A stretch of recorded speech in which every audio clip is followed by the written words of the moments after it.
Desert snow globe surprise.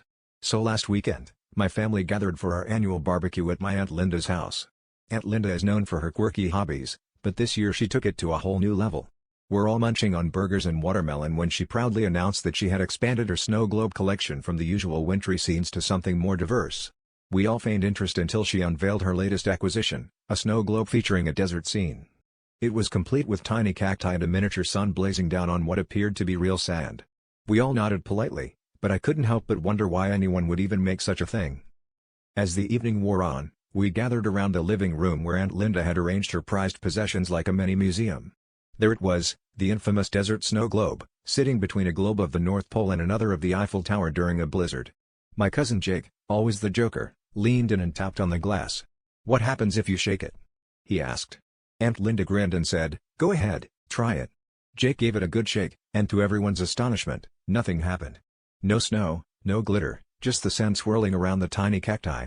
The room erupted in laughter, and someone shouted, "Who needs snow when you've got a sandstorm?" Things took a turn for the truly bizarre when Aunt Linda decided to give us a tour of her seasonal diversity collection.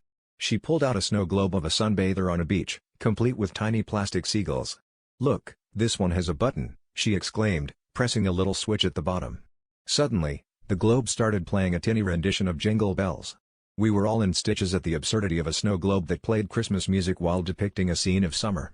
Aunt Linda, however, was completely unfazed, insisting that her collection represented the full spectrum of life's climates.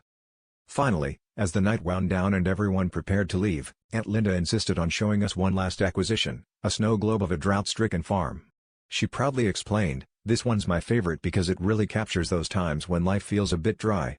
At that point, my dad, who had been quietly observing the spectacle, couldn't resist chiming in with a chuckle. "Well, Linda, it seems like you're really stuck in a dry spell." The room erupted in laughter once more, and even Aunt Linda had to admit that her collection had taken her to some pretty peculiar places. As we left, I couldn't help but think that her next addition should be a snow globe of her own living room, just to complete the circle of absurdity.